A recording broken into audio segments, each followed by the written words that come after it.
Hello friends, आपका स्वागत है पहलवान गुरुदीन ग्रुप ऑफ कॉलेज के यूट्यूब चैनल पर। मैं रमाकांत सिंह, समाजशास्त्र प्रवक्ता, पहलवान गुरुदीन विधि महाविद्यालय पनारी ललितपुर से मैं एक बार फिर समाजशास्त्र का एक नया वीडियो लेकर उपस्थित हुआ हूं।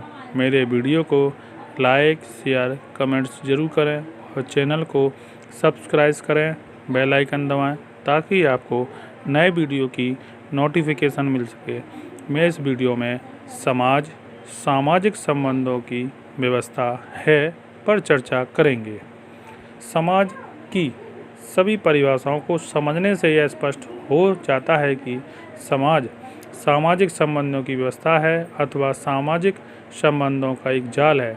मैकाइवर के इस कथन को समझने से यह स्पष्ट हो सकता है कि समाज को व्यक्तियों का समूह न मानकर संबंधों की एक व्यवस्था अथवा जाल के रूप में मान्यता क्यों दी जाती है। इसके लिए आवश्यक है कि सर्वप्रथम यह स्पष्ट कर लिया जाए कि सामाजिक संबंध का तात्पर्य किस प्रकार के संबंधों से है।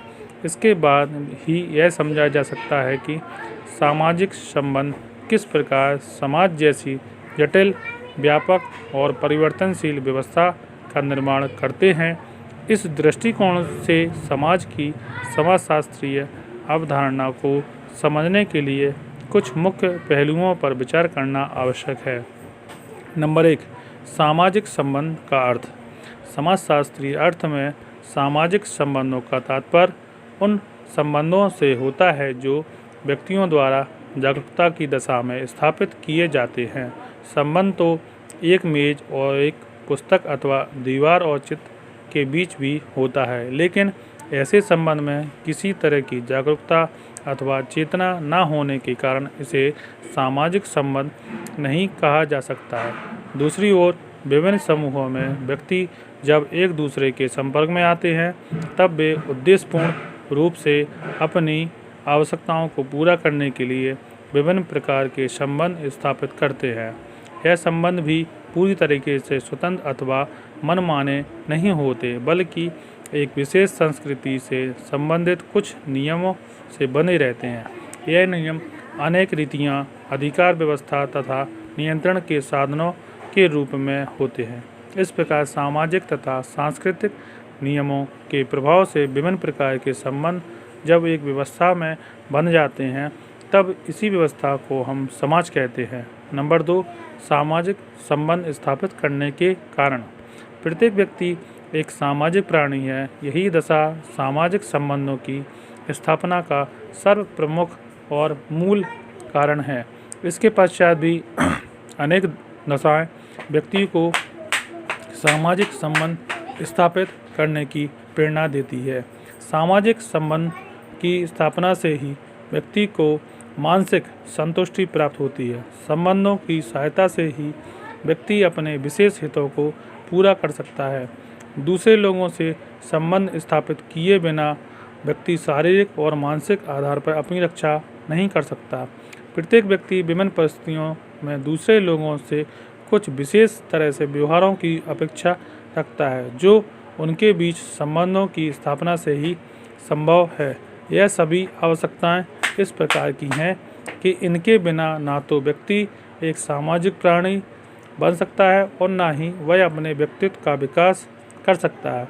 उदाहरण के लिए हम में से सभी लोग अपनी जैविक आवश्यकताओं को पूरा करने के लिए पारिवारिक, वैवाहिक एवं मानसिक संबंधों की स्थापना करते हैं। सामान्य हितों को पूरा करने के लिए आर्थिक, राजनीतिक दृष्टि, धार्मिक और दूसरे क्षेत्रों में विभिन्न व्यक्तियों के साथ संबंध स्थापित करते हैं। इस क्षमता का उपयोग भी दूसरे व्यक्तियों से संबंध स्थापित करके ही किया जाता है। इस प्रकार स्पष्ट होता है कि हमारे जैसे जटिल समाजों में विभिन्न दशाओं हजारों प्रकार के संबंधों को विकसित करती है। नंबर 3, सामाजिक संबंधों की व्यापकता। सामाजिक संबंधों का क्षेत्र इतना व्यापक है कि विभिन्न प्रकार के संबंधों की कोई निश्चित सूची नहीं बनाई जा सकती है। आरंभ में यह संबंध केवल परिवार, खेल के साथियों तथा पड़ोस में ही स्थापित होते हैं, लेकिन जैसे जैसे व्यक्तियों की आवश्यकता बढ़ती जाती हैं, उनके संबंधों के क्षेत्र का भी विस्तार होता जाता है। डेविस का कथन है कि एक छोटे से परिवार में माता पिता, भाई बहन और दूसरे व्यक्ति संबंधों के बीच 15 तरह के संबंध पाए जाते हैं। यदि एक परिवार में ही सामाजिक संबंधों के बीच इतनी विभिन्नता होती है तो जीवन के बहुत से क्षेत्रों में सामाजिक संबंधों के विस्तार का अनुमान लगाना बहुत कठिन है।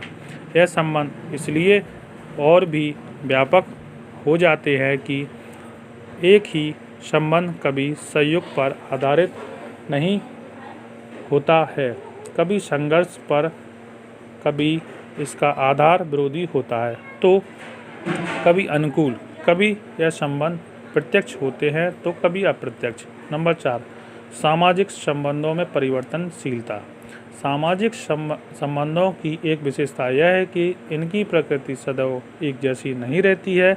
विभिन्न व्यक्तियों तथा समूहों के बीच एक समय में जिस तरह से संबंधों की स्थापना होती है, परिस्थितियां तथा आवश्यकताओं के बदल जाने पर उनकी प्रकृति में परिवर्तन होने लगता है। मैकाइवर ने यह स्पष्ट किया है कि नियंत्रण की व्यवस्था जैसे कानूनों, लोकाचारों तथा प्रथाओं में परिवर्तन होने अथवा प्रभुत्व का रूप बदलने से भी सामाजिक संबंध बदलने लगते हैं। नंबर 5, सामाजिक संबंधों में व्यवस्था। विभिन्न दशाओं में व्यक्ति जिस बहुत से संबंधों की स्थापना करते हैं वे मनमाने अथवा निरंकुश नहीं होते हैं। किसी भी संबंध की स्थापना करते समय व्यक्ति को अपने अधिकारों तथा कर्तव्यों का ध्यान रखना पड़ता है।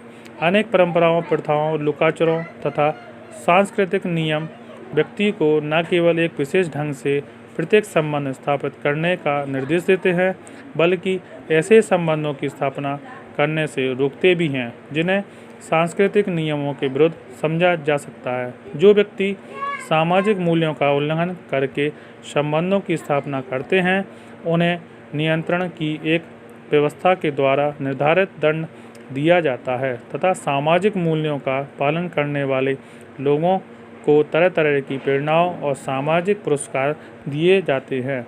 इसके फलस्वरूप सभी सामाजिक संबंध का एक व्यवस्था में बन जाती है। इसी व्यवस्था को हम समाज कहते हैं।